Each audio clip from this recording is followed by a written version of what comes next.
Okay, it's Monday, August 28th, 2:30.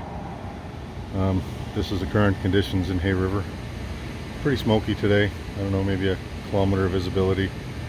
I heard it's a little more clear on the island, but I really don't know.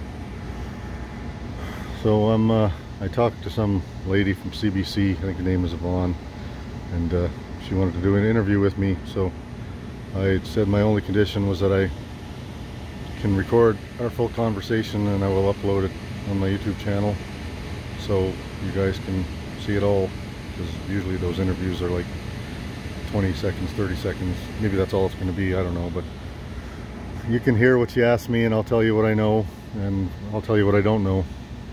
So maybe that'll help ease some of your people, maybe it won't, I don't know.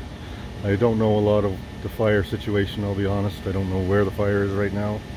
I don't know. Yeah, I know it's smoky in Hay River, and that's the best I can tell you right now. Where it's at is beyond me. There's very light winds today too, and I don't even know what direction they're coming from at this time. So anyway, I guess following this will be the interview. I have no idea how long it'll be, so you can either sit through it or just be grateful I'm warning you and you won't have to. All right.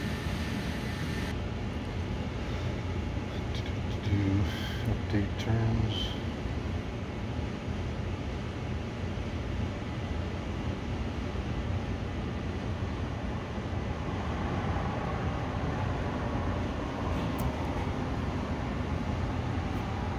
Oh.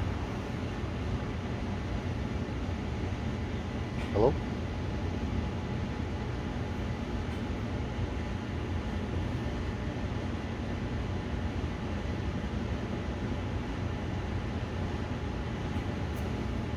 Hear you.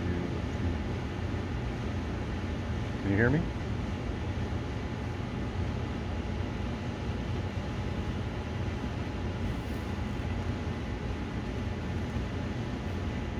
Can you hear me now?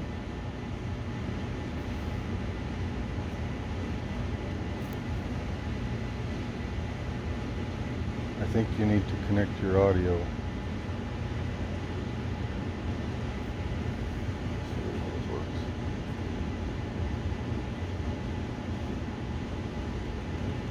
Can't hear you.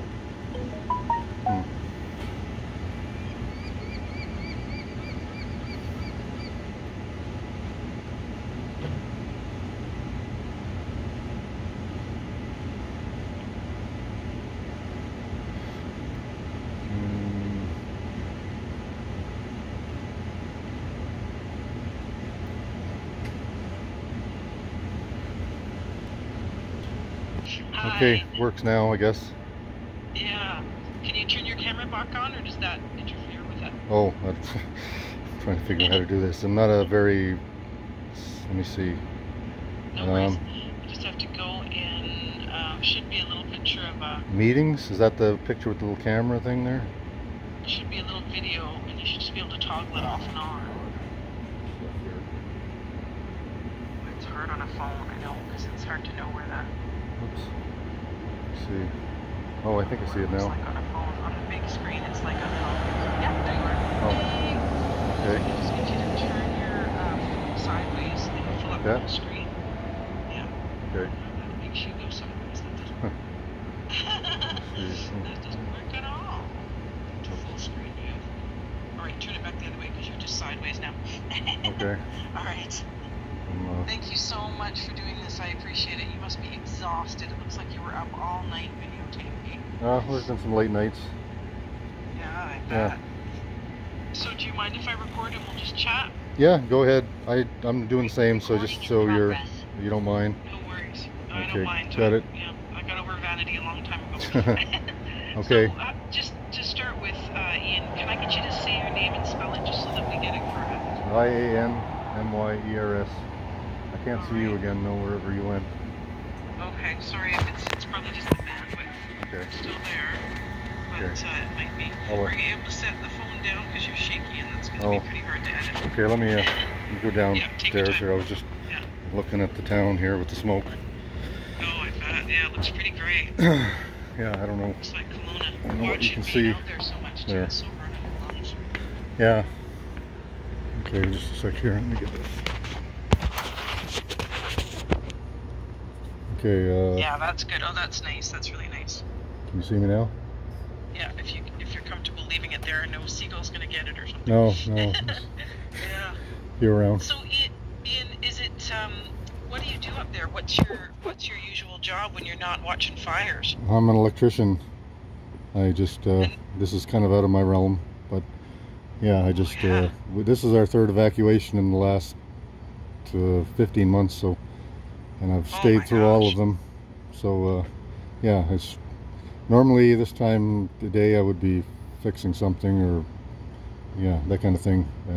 Doing electrician work. Yeah. Are you able to tilt the camera just so your head is sort of more in the center of the frame? Okay. I know it's I can't difficult. see. I could probably move easier. Just tell me where to move. As Yeah, it might be you just easier. need to tilt it sort of down a bit so that you are center frame. Yeah, that's good. Or you can back up a bit. There you go. Yeah. If you can still hear me, I'll speak up. Yeah, I can hear you. So how did this start for you? When did you realize that that the fire was getting close and people were going to have to leave?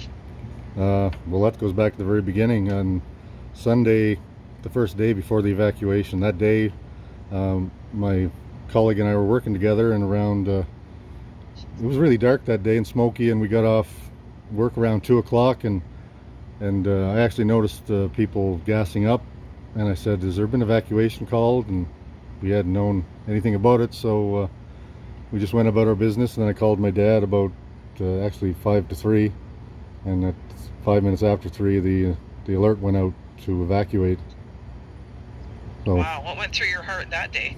I wasn't surprised that something was up, but the evacuation, well, I guess the winds were really strong that day, so I don't know who made the call to evacuate, but I'll be honest that I don't know if it was a good idea at the time, because there was a lot of people that drove out the highway, that drove through a lot more dangerous situations than I've been through in town. I mean, I never felt unsafe in town. I was worried about my property. I won't say I wasn't, but as far as my personal safety, I'm not concerned about it, because I would just go stand in the river or go over to the airport if I felt in complete danger. Are you from Hay River? Not originally. I've lived here the last probably 18 years. I've lived here, moved here in 2005. Have you ever seen it this bad? I've lived in the north for 35 years. I have seen some smoky years. This time of year is pretty smoky, but I've around Hay River, it's probably yeah, it's probably one of the smokier years, but we've had some pretty smoky years. I usually keep in mind, but I've lived up here in a long time. My first year I came up here was 1985, and that year I was actually involved in a forest fire close to Yellowknife. I was only high school then, but my stepfather and I were on V Lake outside of Yellowknife when the fire started there, so that was my first experience in the Northwest Territories with watching water bombers and firefighters at work. So you've seen it for years. I've seen it from, you know, in a smoky Whitehorse summer, about 5 or 6 years of that, but I've never looked at a satellite map and seen what I just saw right now, looking over the Northwest Territories. Your fire information officer was saying that they've never seen fire act like this, like that the heat wave, the wind, the dry conditions, they're getting fire behavior they've just never seen before. I mean, how does that make you feel still being on the ground there? Oh, I don't feel unsafe, like I said. I think, personally, in my opinion, and I'm no wildlife expert or anything, but I think maybe this forest fires is a natural thing, and maybe we've been putting them out for so many years that the forest needs to cleanse itself. I don't know. I could be wrong. But being this close to town, for me, is a concern. I wish that we could be more maybe proactive around the communities in the north. As far as this goes, I think that's one of the things we really need to focus on in the future. That's in my opinion. Again, I'm just one guy here, and my opinion is just mine. But I think the forest fires that we've had, kind of wherever out in the middle of nowhere, maybe just let them burn, but close to our communities. Like, this is really a big disruption to people's lives in Hay River. I mean, this is our second forest fire evacuation this year, and the first one was in May, and you know, we still had ice in the lake. So I can remember, you know, watching the water bombers struggling to get into the water, depending on which the direction was that the wind was blowing. You know, it was coming from the north, it was keeping the smoke away, but then it would the planes couldn't land to get water. And then if it was if it reversed, then, you know, it was, they couldn't do to fight the fire properly. So they had a lot against them then. Fortunately, that we got some turn in the weather. But yeah, this being this close to Yellowknife, or Hay River, I'm sorry, this year has been probably closer than I've seen it. I remember, I think it was 2014, we had a really bad one around Enterprise, and that was a little bit scary too, but that was about 10 years ago. So it's about a kilometer from town right now. What kinds of things have you seen in the last 24 hours? What stood out for you? The smoke this morning when I got up was pretty bad, and it's been bad all day. I went out for a drive last night around 3 o'clock because they did some backburns along the highway, and you could see some burning in the woods, and it was getting rid of a lot of the stuff blowing away. I have a friend who lives out the highway, and I went out to check on him, and because his place was at risk. They had no power and for a good part of the day yesterday. So, but I think today the conditions there were better after they got rid of a lot of that stuff. There was a lot of firefighters out there working, and my hat's off to them. It's amazing the job they've been doing. Unbelievable. They must be exhausted. Well, yeah. Are you right in central town? Like, are you right in Hay River? Right now I'm at the arena where the out of town guys are staying. They have a camp set up to my left where they sleep, and to the right where they eat. And on Friday, the evacuation, all the people looking after the camp had to leave, so these guys for a day or so had to kind of fend for themselves, which, you know, that's not good for these guys, because they're working, you know, ladies too, the firemen and firewomen, and because they you know, after fighting fires for 12 hours, the last thing you want to do is worry about, you know, a decent meal. But I had a friend that's with the Rangers, and he helped out giving us some MREs until they arranged a cooking staff to come in, and there's 3 ladies here that have came in, and they're doing a wonderful job prepping and cooking until the crew comes back tomorrow. They're supposed to fly in, so we're getting through. It's really hard for people that have a property there and can't see, right? That there's no way to, I mean, what would you say to them? You've been able to have a bird's eye view, you've been driving around, you've seen, you know, what would you tell people if they're concerned, if they're worried about their place? Well, I get a lot of people calling me about that. That's why I put the videos up, because it's just too hard to tell everybody. So I just say, you know, watch my YouTube and see what I do, because if the fire's in an area, I don't want to be in the way. If I happen to come across an actual fire, it's because I came across an actual fire. Usually I don't want to be in the way of the firemen. The other night I went out and I drove down around Sewage Lagoon, where I saw it burning. That was about 1 kilometer or 2 from my place. Friday night was probably the worst night, because you could see the red from my backyard looking out, and I finally had to say, like, how far is this away? So I just wanted to go out and look, and that's when I saw. I was a little relieved. It was because I thought it was actually closer than it was, but the firemen have done a great job putting fire breaks behind. My area is called 553, and they actually go all the way around the town, and they did this like really fast, and they found fire retardant, and yeah, when the guys get the opportunity to work, they've done a great job. I mean, I can't say enough about them. And the sprinklers they set up on different areas, yeah, they've done a lot of that kind of work. So I mean, people, I'm not going to tell them, you know, don't worry about it, because I mean, I know what it's like worrying about your house and property. If I wasn't here, I'd be pretty concerned too, but there's a lot of people doing, you know, working hard to try and make sure that you got a place to come home to.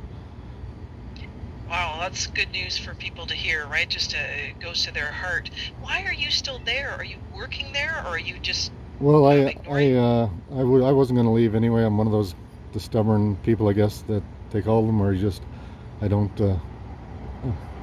wasn't ever worried, because I knew where I lived here in town that I'm safe enough. And actually, watching the evacuations for the last 2 times before this, there's just such an exodus going out of Hay River, and I didn't want to be stuck in traffic with, you know, 3,000 other people. So I sat tight, and like I said, my fallback position, if it got really bad, was just to go to you know, I can either, the river's very close to my house and it's shallow this time of year actually, so I could just go out in the river if I had to, or if it got that bad. And it's, you know, I was just, like I said, my property is what concerned me. I wanted to make sure I got my stuff out of my shop for my business, so I've been trying to get some of that stuff, and, you know, trying to get out of my house. You walk around your house looking at what do you save, what you don't save, because, you know, it's, you can only take so much with you. So, I mean, I've had a impossible situation for everybody, right? So is it a house? What is the river near your house? Just the West Channel. If people are from Hay River, will be familiar with that. I live about, it's maybe a kilometer, not even a kilometer, a couple 100 meters. The irony is that last year during the flood, the water was at my front, you know, driveway in my backyard.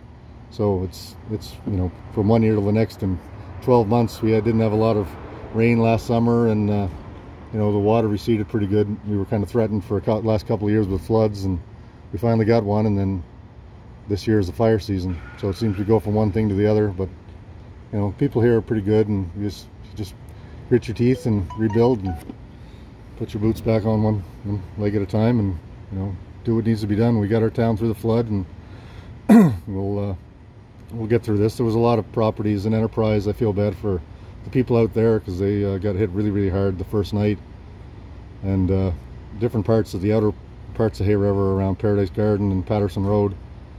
But inside Hay River itself, they've done a lot to try and, you know, protect the main part of town,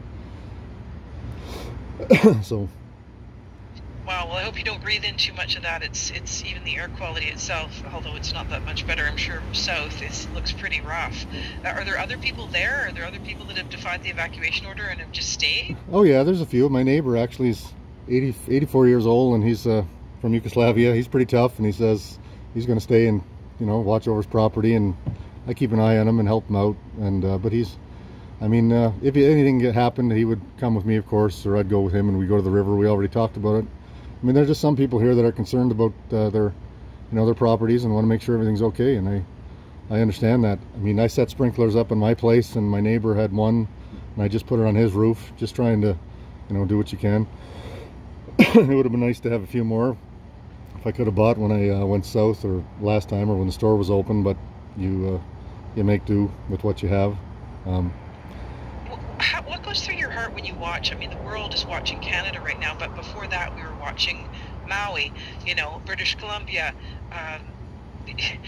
Spain. Like, what goes through your mind when you see so many fires this fire season?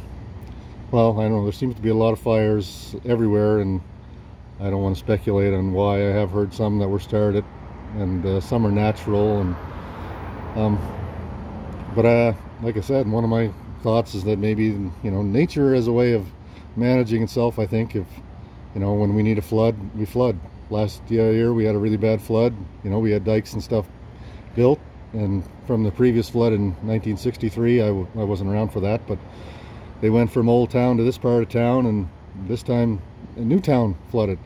So I don't know, I think nature has a way of taking care of itself, and we just kind of got to learn to live with it, you know, and manage it better. Like, my biggest concern, I think, like I said, is that communities, there are things I think we can do as far as communities to make ourselves safer. I mean, the north here is a very small population, and it's got so much woods, you know. We have forest fires regularly in the summer. I mean, like I said, I've been up here living since the late 1980s, and I've lived through a lot of fire seasons. This is probably the worst. It's the first time I've ever been involved in fire evacuations, but I've heard of other communities that have had to evacuate over the years.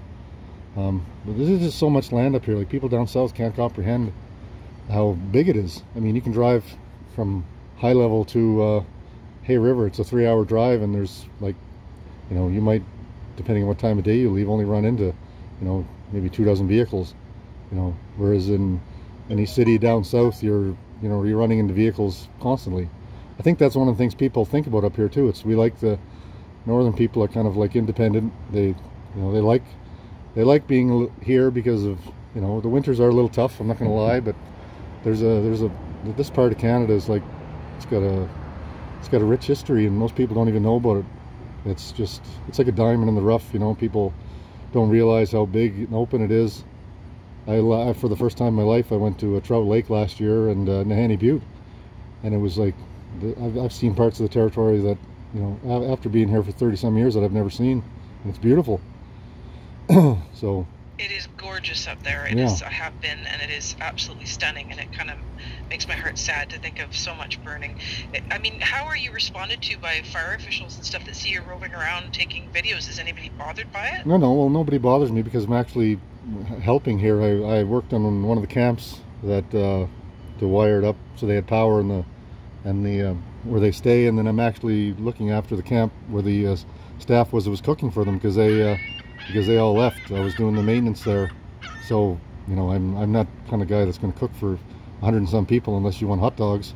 So they've got some wonderful ladies in there that have been, you know, doing their best to cook, because the menu was left the night before and they had food out for a couple of days to feed like 300 and some people, and we went from 300 and some people to about 100 people. So there was a lot of food that, you know, we were trying to give away to, I don't know, or use up what we could so it wouldn't spoil. So we managed to get through that once these ladies went through our stuff. And I mean, everyone's doing what they can. People that didn't leave want to help, and I've had some people that friends that, you know, weren't involved in any of this, and they've actually helped me. We've been cleaning the camp, coming in, restocking the shelves at night, and doing just whatever we need to do to kind of keep things running. So if you were to give any message to people in the rest of Canada about what's happening right now in Hay River, what would it be?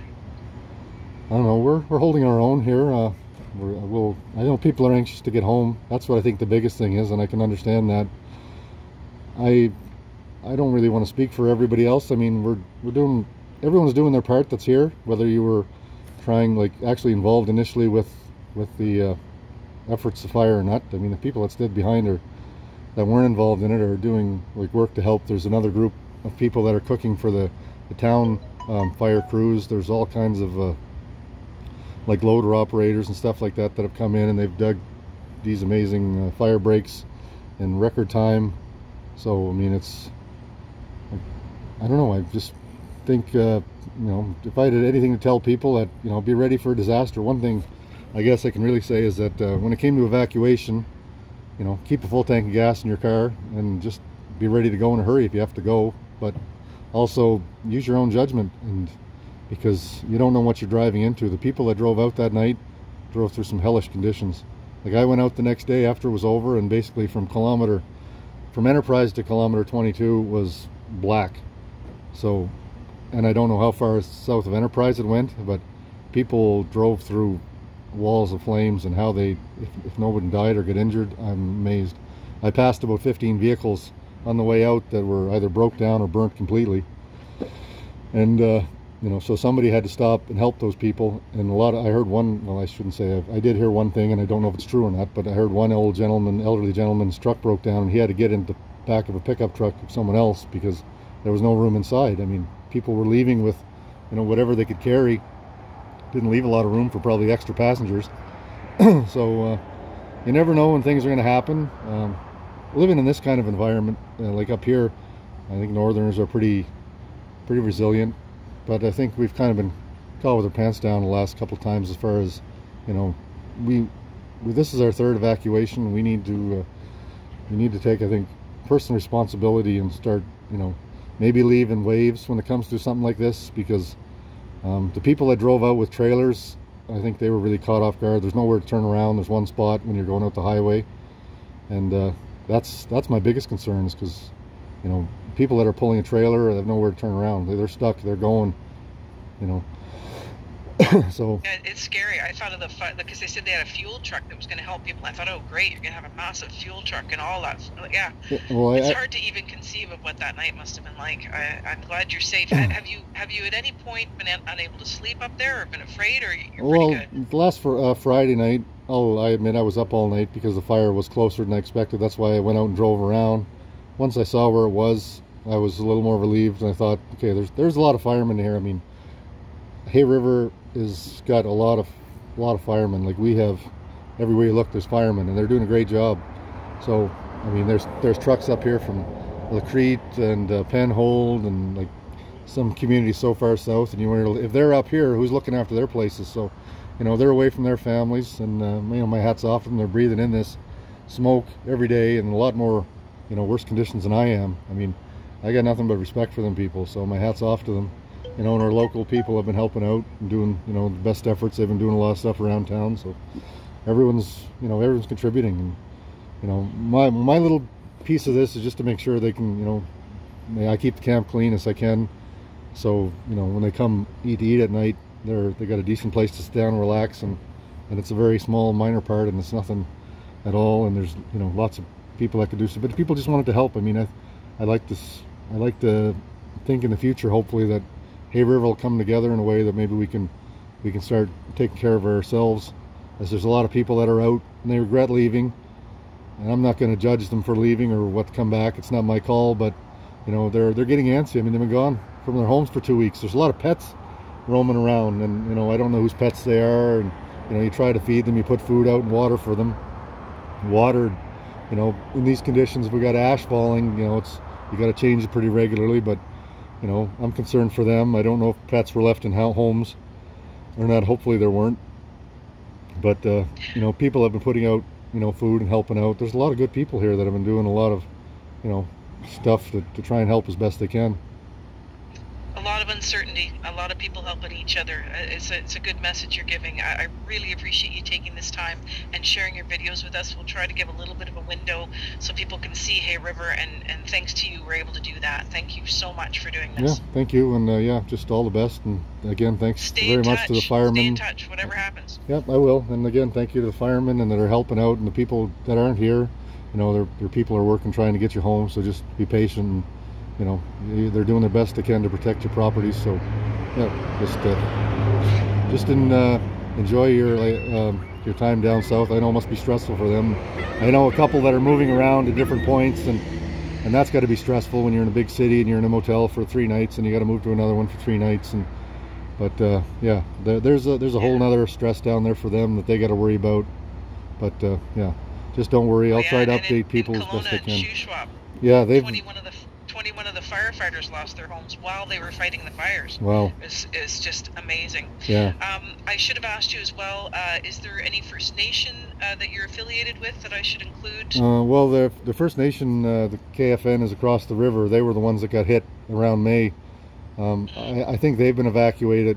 I know there's a lot of Aboriginal forest fires around here, and I think they're from all over the place, but I don't know, you know, where they're all from. I mean, but are you a First Nation? Oh, no, I'm not. I'm just... Okay, that's fine. I always check because some people want it included. Thank you so much for taking this time, and we'll be back in touch, I'm sure. Please stay safe. Yeah, if you need to talk, then just send me a message. I'm usually, if I'm busy, I don't answer my phone, but if you send me a message, I'll text you back when I get a chance. Well, right now it's a breather. I just took all the garbage out, so it's now I'll just probably go home and just relax for an hour or two until after supper, and then we come back, and my friend Pat and I is helping me clean up the camp, so we'll be here till about 2 or 3 in the morning and stock it up with whatever they have left, and hopefully these guys have a decent, you know, they have a good camp to come home to, and you know, at night, because they are away from home, and you want to, God knows how long they're going to be here. I mean, a lot of them have probably spent their whole summer away from their families, and you know, I can't thank them enough. So hats off to you guys, and thank you very much to them. Thank you. Thanks for taking the time, and we'll talk again. Okay, thank you. Bye-bye.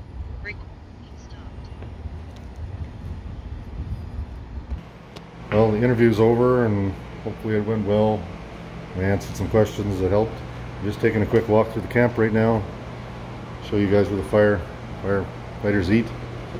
A nice little setup here. The most important thing, coffee. Coffee. They're making sandwiches here if they want toast and stuff. The condiments. Normally there's all kinds of fresh fruit, but we're running low because we can't get any trucks in. Soups, cereals, milk. Did I mention coffee? Cereals. In the kitchen, these ladies cook.